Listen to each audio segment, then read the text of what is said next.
The MLB Gambling Podcast on the Sports Game Podcast Network is brought to you by Onyx Fantasy. Sign up with the promo code MLBSGN, get a $1,000 bonus credit. And welcome, everybody, to the MLB Gambling Podcast here on the Sports Game Podcast Network. It is currently Friday afternoon, April 18th, roughly 5 p.m. Eastern Time. I'm roast episode Scott Reichel, joined by Lonte Smith, and together we're going to break down all the games for the Saturday card. Lonte, how's it going with you? We're in the middle of watching whatever the hell this baseball game is, but it went off the rails.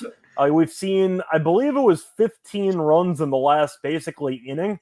So how are you enjoying the game, and how do you want to describe what's actually happening right now? Not so much, because I thought the Cubs bet was over. Usually, you know what? It's funny because I don't know if you have Bet365, but Bet365 grades winners.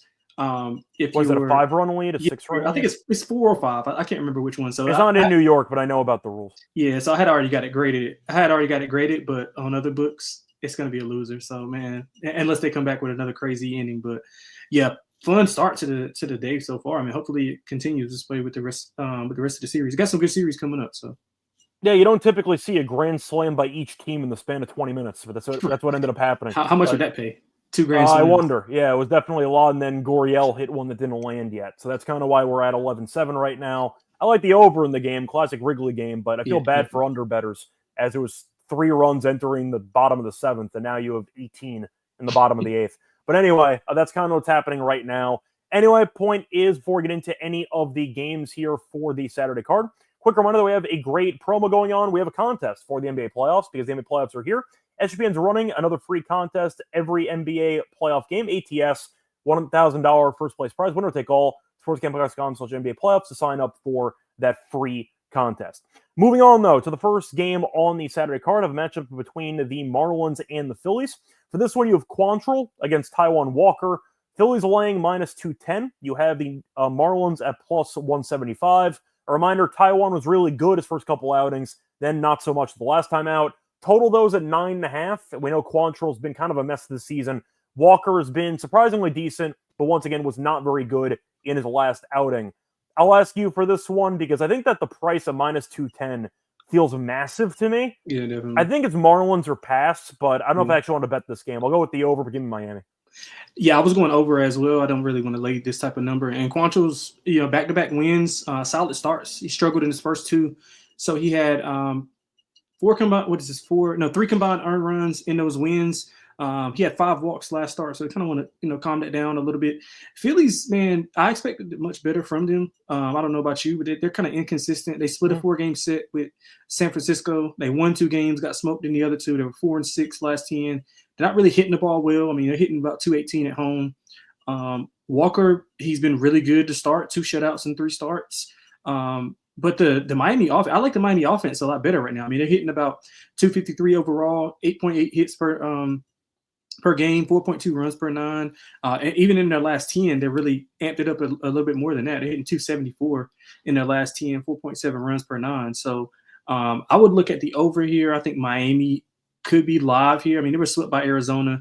They have been playing pretty well prior to that point. Not sure I can trust the Phillies offensively. I kind of like Miami offensively more. Also, Phillies bullpen has been imploding as of late. 5.63 ERA to bullpen in the last 10. So I'm going to take the over. I don't really trust the pitching outside of Quantrill to kind of get things done for Miami to take them on the money line, but I'll take the over. I think Miami can be feisty though. Yes, unrelated as an update, Carson Kelly went yard again. It's 11-10 Diamondbacks. So we'll see what happens. Your Cub bet might be alive. So there you go. 3-run home run. Jarvis didn't get an out yet. So we'll see what happens in the rest of the game. What a wild one. 21 runs when it was 3 entering the bottom of the 7th. Moving on to the next game. You have the Royals taking on the Tigers. A battle of which team's offense can do the bare minimum to win. You have the Tigers at -120. You have the Royals at even money. For the over-under in this game, I see the line being set at around 8 flat.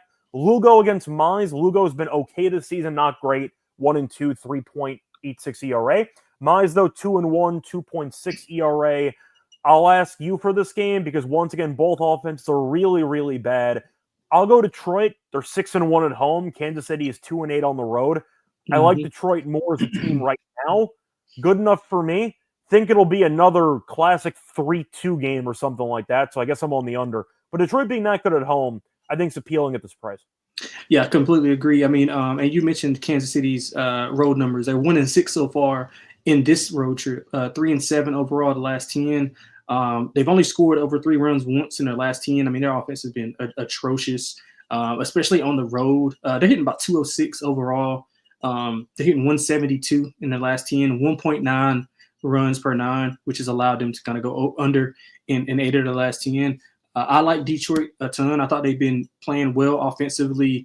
I guess a little bit more than what I thought, because I think the offense coming in was their big question mark. I thought the pitching could be, one of the best in the league. You mentioned their one home loss. They've won 4 straight versus Kansas City. 3 of those were in Kansas City, so they're back home. They got the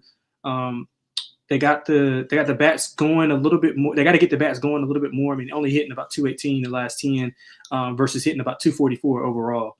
7 of the last 10 I went under. I like both pitchers. Lugo allowed 4 home runs versus the Yankees, but I think that may be a kind of an outlier game. The only runs he allowed. He had 4 solo home runs. Does that count? Right. Yeah, I guess so. I mean, he's had back-to-back losses after winning his first 2.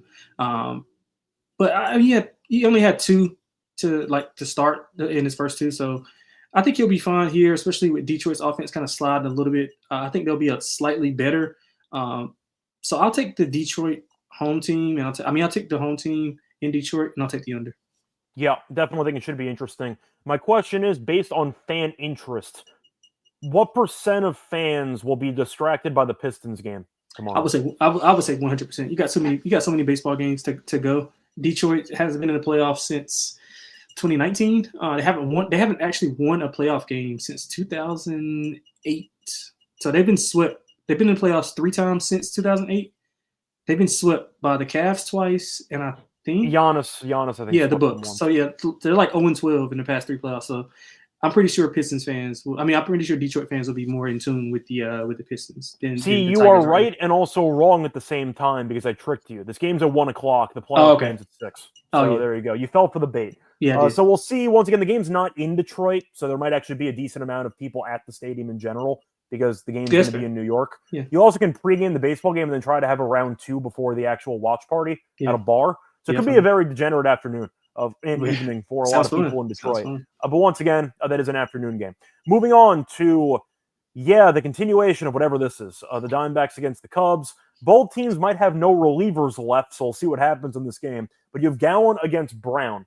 Diamondbacks are -115. Cubs are -105 for the over-under in this game. What is it, 30? No, I see 7.5 for the total in this one. I'm assuming the wind is blowing in for this game, but I have to pull it up, because after what I'm watching right now, I have to check the weather report blindly. But of course, I think Gallen is better than Ben Brown. I've not been right about Gallen, though, in about 5 years. So I do want to ask you for your thoughts on this game. Think 7.5, though, feels a bit low for a total. Wind's blowing in, but not heavily, about 5 miles an hour. So I'll go with the over in this game, but I'll go with Arizona. I think Gallen is better than Brown by a decent margin. Yeah, I don't disagree with Gallen being better than Brown. Brown's been solid. He's been okay. I mean, he's coming off 6 scoreless. And I've been impressed with the Cubs. I mean, they went on a road trip in back-to-back series. They faced the Dodgers and the Padres. They split. They went 3-3. I think that's a major win. Anytime you can go against those 2 teams and come out 500 or better, I think that's a win. Gallen, 4 innings pitched, 4 hits, 4 earned runs versus Chicago in his first start. He's been okay since then. I mean, he's not been his typical self, but he's not been bad either. I prefer him much better at home. But I think we can see some runs here, man. But I would go with Brown and the home team. I think I like the Cubs team a lot better than the Diamondbacks right now, although the Diamondbacks have won 7 of 10. But I just think what Chicago has been playing, like strength of schedule wise, is a lot more enticing than what the Diamondbacks have faced. So I know they're going through this wild game right now, but I do think that we can still see some runs here, and I think the Cubs can squeak out an easy win. As an update, Kyle Tucker just hit a 2-run homer. Cubs will lead 12-11. So that's where we're at right now in the 8th inning. That ball was absolutely launched. But anyway, point is, Cubs now regain the lead after blowing a 10-run lead, and now they lead 12-11 in the bottom of the 8th. Moving on to the next game. Mariners taking on the Blue Jays. Now, for this matchup, you have a pitching matchup between Castillo and Berrios, 2 guys getting paid a lot of money to really not pitch that well so far this season. Castillo's 1-2, 4.22 ERA. Berrios 1-1, 5.16 ERA. Barrios was pretty good in his first outing this season, has not really been good since. For the pricing, Seattle's minus 125, the Blue Jays are plus 105, and the over-under in this game is set at around, I see 8 or 8.5, so pick whichever one you do want. Now, I do think based on how these teams are playing, there's value on Toronto. I think Seattle laying 125 is a bit much for a team that can't hit. They've only played 6 road games, and Toronto's been good at home. They're 7-3. I think Barrios and Castillo, you could argue, are comparable, where they are, once again, viewed somewhat highly, but tend to underachieve in most starts, I'd say. Castillo was not very good against the Reds in that start last time out. Barrios has not really been good his last couple starts, but I'll go with Toronto with plus money. I just don't see that much separating these teams where Seattle should be laying north of 120 on the road. Give me Toronto plus money. Yeah, did they scratch Gilbert? I thought I saw Gilbert going. I think Castillo listed. Okay, yeah, they must have scratched him. Unless Gilbert's pitching today. Oh, he is. Okay, that might be. I said unless he is. I think Wu was supposed to pitch today. Yeah, Wu was pitching today. Yeah, I thought it was going to be Gilbert, but I mean, either way, if it's Gilbert, I understand it. Castillo, I don't understand. Yeah, that's what I had handicapped Gilbert, but Castillo hasn't been good as of late. He actually hasn't been good for the past year and some change, to be honest. But Seattle's playing really well, man. 7-3 the last 10. They scored 5+ runs in half of their 10 games. They've scored 4+ in 8 of those. They're hitting around 230 last 10, so that's up from about 218 on the season, which has been their Achilles heel. And on the road, like you said, 6 road games, they're hitting the ball really, really well. 270 on the road, 10.3 hits, and 5.4 runs per 9. I like Toronto. Toronto's been a little bit more consistent than what we've known of them. They're 6-4 last 10. They're hitting the ball pretty well. I'm going to go over. I think we see some runs here. Barrios, 4+ runs allowed in 2 of his 3. His contact has been up.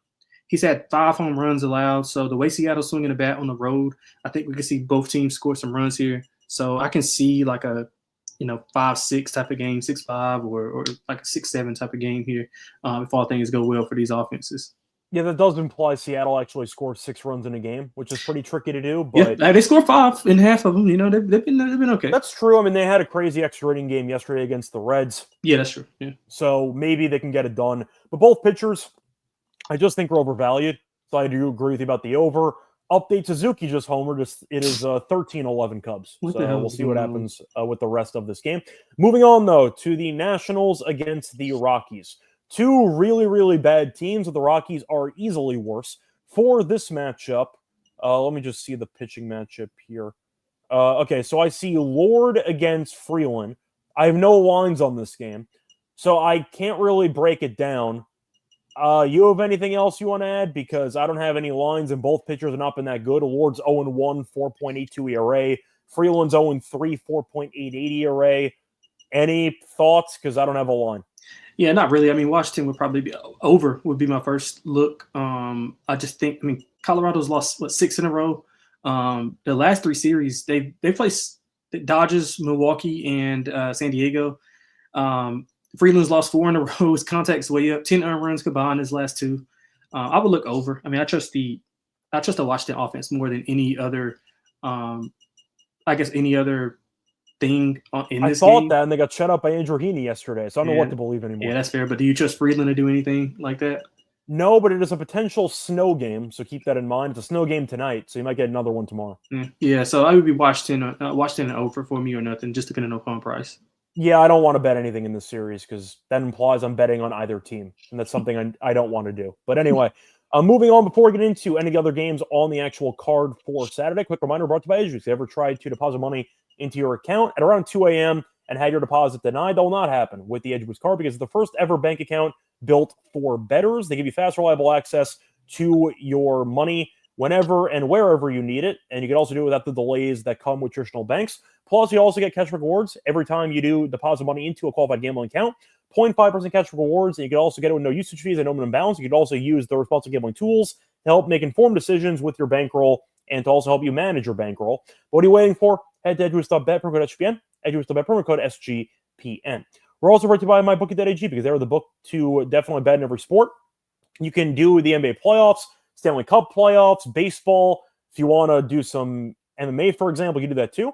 They also accept customer ton location. You can also use crypto for lending fast payouts and easy deposits. You can also use the promo code SGPN at MyBookie.ag. With the promo code SGPN, you can get 100% odds match up to $1,000. You can also use, once again, a great promo code for a chance to win 100 times or 100% deposit match up to $1,000. Terms and conditions apply. So once again, don't forget to go to MyBookie.ag.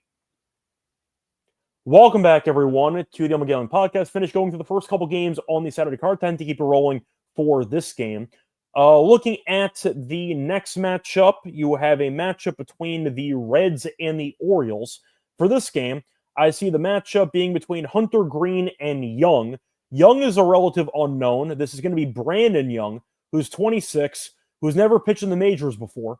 Hunter Green, though, has been a lunatic. Right now, he is 2-1 with a .98 ERA. Reds are minus 115.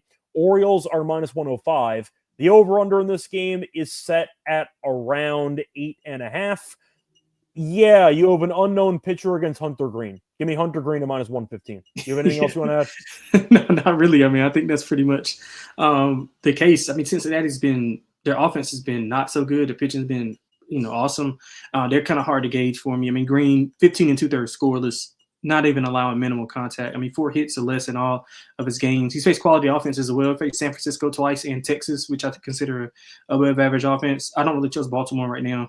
Their starting pitching has been, pretty bad. I mean, ERA over 5. They're 500 over the last 10. Don't really trust them. Don't think they'll be able to hit Hunter Green at all, as if nobody else has been able to do. So, yeah, Cincinnati's short number on the road. I'll take them. Baltimore, also not very good. If we're just going by the actual standings of these teams, I understand that there were some hype surrounding Baltimore this season. Too much. But you're looking at the Reds, who are 9-10, and you're looking at Baltimore, who's 8-10. So I don't really know what I'm supposed to make of either team right now. They're both not very good, but I'll take the better pitcher. Hunter Green might be a Cy Young contender. Like, he looks really, really good. Mm-hmm. Give me the Reds in this one at a cheap number. By the way, the Cubs, the base is loaded with 1 out in the 8th inning. Moving on, though, to the Guardians and Pirates game.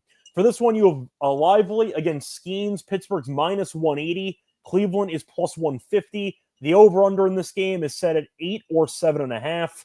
Look, I understand that the Pirates have Skeens pitching. Pittsburgh's not very good. I don't want to lay 180. If you want to go with Pittsburgh first 5, maybe that's an option. I'd rather personally go with the under in this game, and dare either team to do anything offensively. Give me the under 8. Yeah, I like first 5 under as well. I mean, usually whenever Skeens is going to pitch, Pittsburgh plays well, but I mean, I don't trust them as a team. I've been fading them all year. But Cleveland... Yeah, Cleveland not so good as well. I mean, Lively's been, up and down over his 4 starts. His best game came against the White Sox, which, hooray, I guess. But 3 of his 4 starts have went under. I mean, Pittsburgh offensively is atrocious, man. Hitting under 200 on the year, 3.3 runs per 9. They're hitting under 180 at home, 2.3 runs per 9. I forgot Joey Bart's their cleanup guy. They have McCutchen batting 3rd. Like, the lineup's an absolute mess. Yeah, so I mean, they're doing a disservice to Skeens. I mean, he bounced back after that rough start versus St. Louis. I don't see him, doing anything other than dominating here. I would look at the Cleveland team total under for the first 5. I would look at under first 5 and under in the game. I think we see like a 2-1, 2-0 type of game.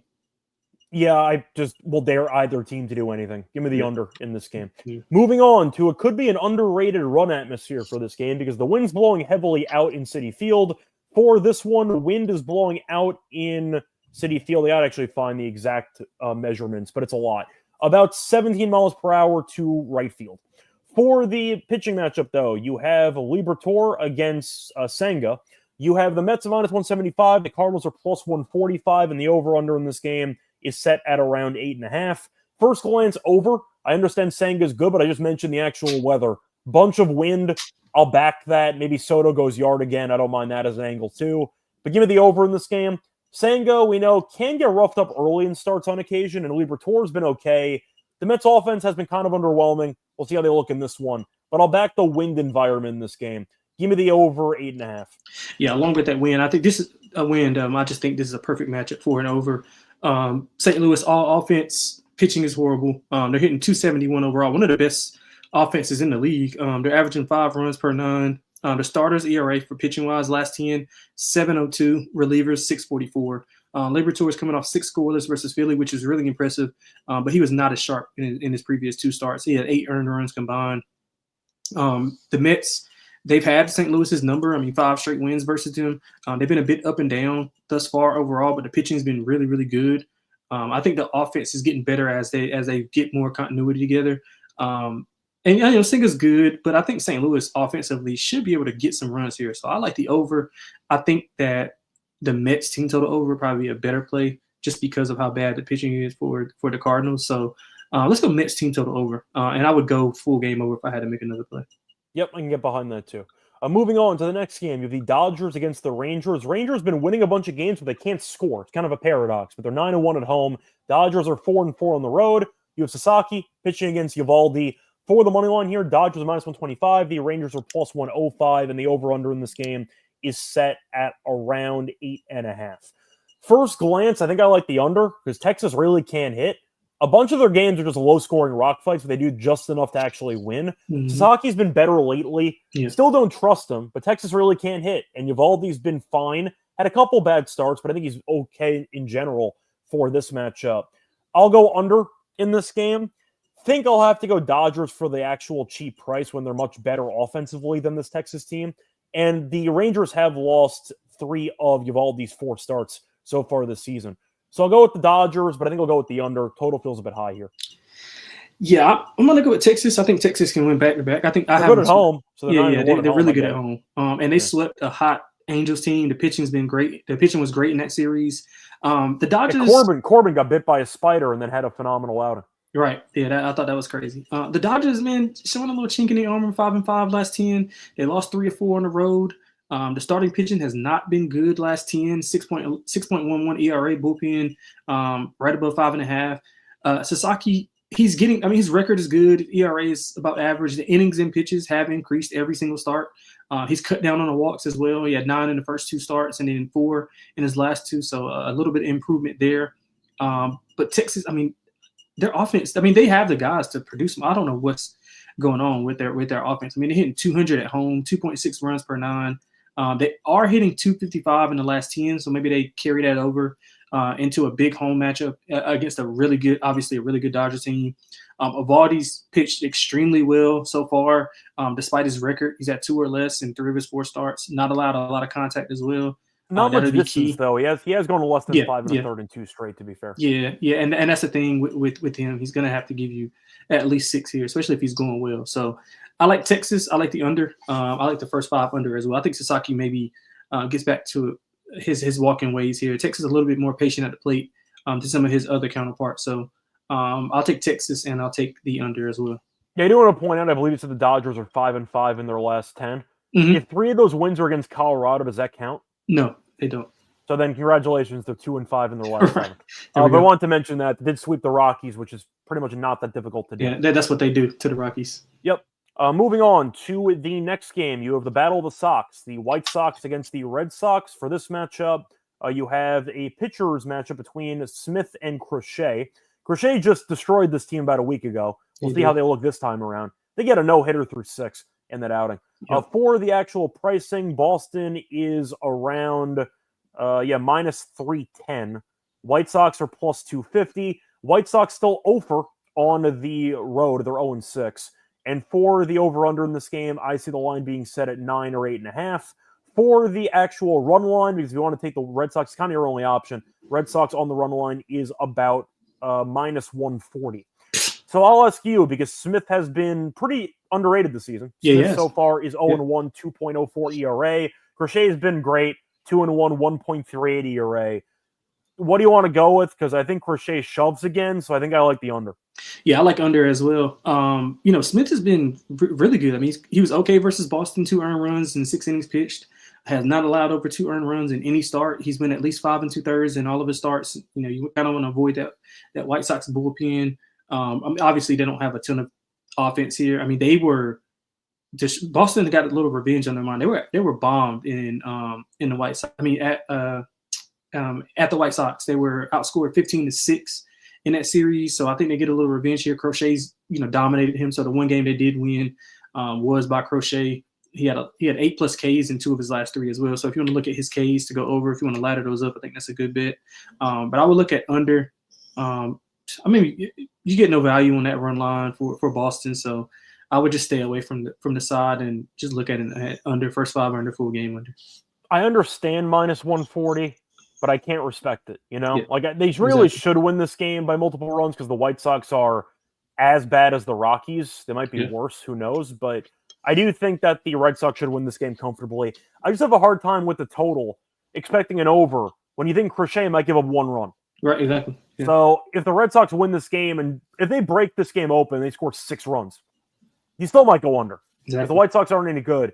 By the way, your Cubs bet just won. So congratulations. You got the money line there. But either way, a point is, should be a pretty interesting matchup if you like seeing Crochet strike a bunch of people out. But I am going to go with the Red Sox to win, probably on the run line. I'm not going to bet it, but give me the under for this one. 33 hits combined, 24 runs in that game. Anyway, moving on to the Yankees against the Rays. For this game, Yankees won the opener, but you have the matchup between Carrasco and Baz. The Rays are minus 135. The Yankees are plus 115. For the over-under, I see the line being set at around, just trying to find it. I see 9.5 or 9. So I'm assuming the wind's blowing out there in Tampa. Actually, no, wind's blowing in at about 11 miles per hour. Give me the under.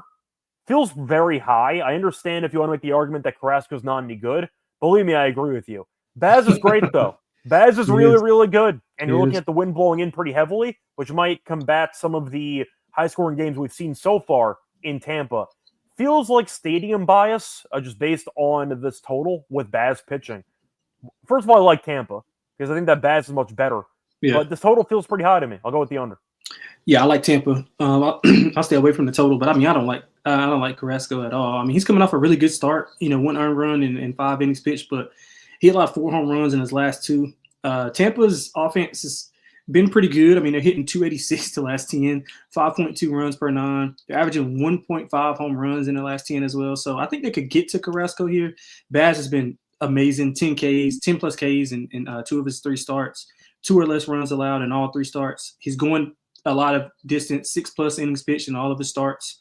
I mean, I maybe go over, but like it's hard to kind of say. I mean, the bullpen for the Yankees has been much better than the starters have been. And then, I mean, we got Carrasco on the mound, so Tampa may can get to him early. And I think the Yankees offense is always going to be the Yankees offense. That's been the most consistent thing on the team as of yet. I mean, with the bullpen, I guess you can say that. So let's go with Tampa here. I mean, Baz, I would go first 5 as well. Go first 5 for a unit and a half unit on the full game. Yeah, I can get behind that. Moving on to the next game, you have the A's taking on the Brewers. For this game, you have Severino against Patrick. For the money line here, Brewers are minus 135. You have the A's at plus 115. Over under, I see the line at 8. A little bit of juice, though, to the over. Patrick's been really good. 1-0, 1.76 ERA. Severino has not been very good. 0-3, 4.01 ERA. So the ERA is not that bad. It just seems like he doesn't get any run support when he pitches. But so far on the road, he's given up no runs in 6 innings. But the A's have scored a total of 10 runs in his 4 starts combined. So we'll see if something has to give here. I like Milwaukee. They've been good at home. I don't trust the A's offensively. I don't trust their bullpen. I don't trust Milwaukee's bullpen either. But I think Patrick's been better than Severino right now. I'll take Milwaukee. Yeah, I agree with that. I like over for that exact reason. Milwaukee, good series win over Detroit. Milwaukee's been steady, kind of climbing up since that Yankees. At home, they've been good. They've been pretty underwhelming on the road. Yeah, since the opener of the Yankees, they've been pretty competitive in their losses and playing just a lot better. Patrick, I like. He's got to go a little bit more linked. Don't really trust the bullpen, like you said, of Milwaukee. He's only over 5 innings pitched once in his 3 starts, but he has pitched well in that limited time. Severino just inconsistent. I mean, 2 really good starts, 1 combined earned run, and 2 really bad starts, 10 earned runs combined. He's went 5 innings. I mean, he goes innings he's a guy that's going to go innings. And he's faced 3 really good offenses: Mets, Padres, and Cubs. So he won't be shocked here with anything here. But I think we see some runs here. So I'm going to go over. I would go Milwaukee as well, thinking that maybe Severino maybe he's not as good as the 1 earned run, but he's not as bad as a 10 earned run. So maybe we can find somewhere in the middle, like 3, and then we can get Milwaukee to get the rest of those runs. So, yeah, I like Milwaukee and over. Yeah, I do want to point out, by the way, for the updated news on Milwaukee, question, who was the regular third baseman? Who Who is that regular third baseman? I feel like I might be drawing a blank. Yeah, let me look and see. I forgot. I'm drawing a blank as well. Milwaukee third base. I was going to say, because I think Ortiz played shortstop, so I was trying to think of who was the third baseman on this team. Let's see. So we got Terang is second. Yeah. We got Ortiz. Joey Ortiz is playing third. He does play third, so he's playing shortstop. Reese is first. We got. Wait, who is playing shortstop? It's a good one. That's why I was wondering, because there was. Wait, so they got. Yeah, so yeah, I don't know, because they got Oliver Dunn was playing third as well, so I don't know how that's working. Okay, so yeah, that was probably it. Dunn was playing third, and they had Ortiz playing short. So the point is, Dunn is no more because they officially announced that Durbin is going to be the new third baseman for the regular third baseman for the future. So Milwaukee might have called in reinforcements as they called up a prospect who's supposed to be solid, and we'll see how he looks. But that is the main news for Milwaukee. Dunn will not be there anymore on a regular basis. They ended up trying to upgrade with a young player. They got Durbin, who's going to be their new third baseman. So I wanted to mention that. Sorry we took you on that goose chase, but wanted to mention there's a slight change to the Milwaukee lineup moving forward, but I do like Milwaukee in this game. Moving on to the next game, you have the Padres taking on the Astros. For the pitching matchup, you have King against Wisniewski. San Diego's minus 125. The Astros are plus 105, and the over-under in this game is set at around 8 or 8.5. I think King's better than Wisniewski. I think the Padres are better than the Astros. That's really all I got. Give me San Diego minus 125. That's probably as good of a handicap as you can give. The argument is, Houston at home maybe finds a way, but they really have not been good. Besides Altuve, nobody's doing anything. Yeah, they haven't been good. And Wisniewski's been okay. He's been steady. He has allowed 5 home runs in 3 starts. That's not what you want to be against San Diego, who's really hitting the ball well. San Diego 6-1 last 7. Their lone loss came by 1 run to the Cubs, who has been playing really well. King 4-0. He's pitched very well. 2 scoreless starts, 6 combined in the other 2. And I think the word that I got wrote down for Houston is just inconsistent. I mean, I think they're one of 3 teams who haven't won back-to-back games. They've been kind of alternating wins, losses. So, I mean, they're just hard to trust. I know they're at home. Generally, they have a good home field advantage, but I mean, I just think, like you said, San Diego's just a better team. King's a better pitcher, so it might be just that easy, man. So I'll take San Diego. I'll take the over as well. I think both teams will be able to score. Do you think right now this is the best team in the league? Yes, I do. I think San Diego is best team in the league. Yep. I might agree with you. Of course, larger sample size, we might go back to the Dodgers, but right now. Yeah, right now. I mean, you just named the Dodgers. They're 2-5 without having those 3 wins versus. I mean, San Diego's played some teams too. They played the Cubs. They played Milwaukee. They played. I mean, the Braves have been horrible, but they swept the Braves to start the season. Yeah, but that's before we even found. I mean, that was a 4-game sweep too. Yeah, and the Braves are kind of. I mean, they're not. The record might not be trending up, but they're playing a lot better than what they were early on. But yeah, I agree with you. Yeah, San Diego, I think, is the best team. Yeah. Moving on to the next game, though, you have the Twins against the Braves. Speaking of the Braves, for this matchup, you have Woods Richardson against Sale. 2 pitchers who have really not been good. Woods Richardson's 1-1, 4.3 ERA, and Chris Sale sold his soul for a Cy Young because he's been awful. 0-2, 6.63 ERA. Braves are minus 200. The Twins are plus 165. I believe Minnesota, though, is awful against lefties. So something has to give in this game. Over-under, though, is set at 7.5 or 8. I mean, I got to go with the over at 7.5. I mean, Sale's allowed at least 3 runs in every start so far this season. Mm-hmm. I don't like Woods Richardson either. Atlanta's barely played any home games. Maybe they wake up offensively for this series, but this total feels very low to me. There's a chance that Sale pitches well and Woods Richardson gets destroyed and the game goes over anyway. So give me the over. I think 7.5 is too short. Yeah, I agree with that, and I think I kind of swore off the Braves. I don't blame you. This team, yeah. I can't stand this team, but yes. Yeah, but I think I might be on them here because they've been dominant versus Minnesota. They've won 8 straight, all by 2+ runs. They were 2-4 on a 2-series road trip. So, I mean, obviously not good, but their offense is kind of trending up a little bit more. They're hitting about 246 the last 10. They just haven't put it together at home, and they're historically they're a really, really good home team, but they're hitting under 200 at home. Sale's been, to his standards, awful. To a regular pitcher standards, okay. He's had back-to-back games, not getting out of the fifth inning. Contact has been way, way up than what it usually is. But do I trust Minnesota to kind of take advantage of that? Not really. I mean, they're hitting. I don't know if I trust either team, but this total's too low in principle. Yeah. They're hitting 190 on the road, 2.9 runs per 9. Woods Richardson has been okay thus far. He's coming off of 1 earned and 5 innings pitched versus Detroit, but we talked about the Detroit offense. Yeah, so we talked about Detroit's offense, but I'm gonna trust Atlanta to get things right in this series at home. So I'll take Atlanta. I'll take the over. Yeah. Moving on to the last game on the card, though, Giants against the Angels. So you have the matchup between Raup and Hendricks. For the money line, Giants minus 130, Angels plus 110. For the over-under, I see 8.5. Hendricks was pretty decent to start the season, and then he remembered that he was Kyle Hendricks, and he got shelled last start. 4 innings, 5 runs against the Astros. For Raup this season, he's been okay. I mean, 1-1, 4.8 ERA. Bad on the road, though, 7 ERA on the road. Against the Phillies last start, 5 innings, 4 runs. They did win the game, 10-4. In fact, the Giants have won 2 of his 3 starts while scoring 6+ runs in each of those outings. For this game, I like the over. I don't trust either pitcher. The Angels offensively went cold, but Texas' pitching staff might actually be really good. But I'll go with the Angels to bounce back. I think the Giants perform well, too. Give me the over in this game. I don't trust either pitcher. Yeah, I like over. I like the Angels. San Francisco, I know we talked about best team, close second for second best team, third best team in the league. Giants have been very, very solid. Yeah, third straight road series for San Francisco. They were 4-3 in the previous 2, and they faced the Yankees and the Phillies. So they're games that they're winning similar to what the Padres are. They're winning against quality teams.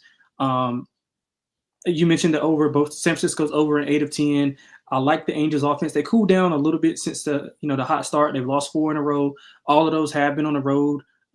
They didn't score over 3 runs in any of those games. So that's kind of indicative of what kind of offense they've been having as of late. Hendricks, I mean, I don't love him, but I think he can go well here. So I'm going to take the Angels, and I'm going to take the over. Yep, they can get there too. That's going to wrap it up, though, for all the games on the Saturday card. Now it's time for the Lock and Dog picks. Before we get into that, though, quick reminder, they're brought to you by Nick Fans. You can play their own pick 'em for a chance to win 100 times your money. You can also mix and match sports, MLB, NBA, MMA, a lot of options for you there. When you sign up, though, for your new account, use the promo code MLB SGPN. You're going to special first time was an offer up to $1,000 bonus cash. And fancy promo code MLB SGPN. We're also brought to you by Rhythm because they're the home of ad-back picks and props. They also are live for Major League Baseball. They have models on NBA and golf as well. Building your model is also very easy to do. So if you want to build your own, you can do that. 2 great deals right now with different promo codes. Use the promo code SGPN25 for 20% off your monthly subscription, and the promo code SGPN50 for 50% off your annual subscription, though. So once again, Rhythm, RITHMM, promo code SGPN25 or SGPN50. Welcome back, everyone, to the MLB Gambling Podcast. Went through every game on the card. Now it's time for the Lock and Dog picks for Saturday. Lonte, I'll let you go first. What are your Lock and Dog picks for the show? Yeah, so let's go with let me find the updated price. I'm sorry. Let's go minus 130 with Milwaukee at home. I think it's a little bit short. I know Severino's getting a little bit too much respect on the road, although the Milwaukee Brewers have been playing pretty decent. And I like them I like their trajectory and where they're going. So I think they'll perform well at home. So I'll take them to get it done at home. I think we see a high-scoring game. I think their offense comes to play. So let's take the Milwaukee Brewers minus 130. And a game we just talked about for the dog. Let's go plus 110 for the Angels. I think the Angels bounce back, have a really good showing tonight and tomorrow. So I think if you bet both of those, you'll come out a winner. Basically betting a half unit. But I like the plus 110 for the Angels and Kyle Hendricks. Yeah, so for my lock, I think I am actually going to go with the under in that Cleveland and Pittsburgh game at 8. I think the line's too high. I see mostly 7.5. I see an 8, though, minus 122. I'll take it. Schemes I like. I don't like either offense at all. Lively's not been good, but I just saw Pittsburgh get shut down by Trevor Williams. So I think Lively can do enough. But this total does feel pretty high with Skeens pitching. Think it'll look sharp. I know we both don't like these offenses at all. So give me a low-scoring game here. Think you'll see, once again, a 4-2 final maybe. But 8 feels high. Give me the under there as my lock. For my dog, I think I might go for a bit of, you know what, I'll back Hunter Green. Give me the Reds minus 1.5 at plus 130. I think it's a good number. You're looking at the Orioles using a brand new pitcher who has no history in Major League Baseball. Decent in the minors this year, hasn't made many outings, but he has a 2.76 ERA. We'll see how he does in the majors, but Green not only pitches well, he also pitches long.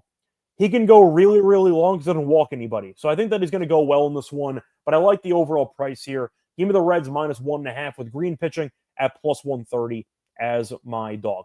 Anyway, let's go wrap it up for the show. Lonte, anything else you want to add? You got a home run pick? Sure. For the home run picks, you know what? Because of the weather, I'll do it. Give me Juan Soto. I'm going Manny Machado. Okay. Yeah, I'm going Manny Machado. He's been hitting the ball really well. Just hasn't been. I think he's got 1 home run this last 7 or 8 games, but he's been he's got a hit in what's this 1, 2, 3, in 4 straight. 5 of his last 6. That 1 home run was fluky, by the way, because the Cubs dropped 2 pop-ups and he had a home run after that. But yeah. So I think Manny Machado can hit one over tomorrow. It's also, of course, in Houston. Just pull it down the line. I'm expecting a lot of runs there too. Yep. So anyway, that's going to be our home run picks for the show. We're back once again on the Sunday show to break down the Monday games. A reminder, though, that if you do want to catch some other podcasts on SGPN, you can check out the SGPN app, as we do have all of the podcasts and picks in one easy location. I know Lonte and I are going to be doing the NBA show in about 5 minutes. If you want to get some picks there for the NBA for the first day of the NBA playoffs, not play-in. Till next time, though, good luck to all of you and all of your bets. Bye, everyone.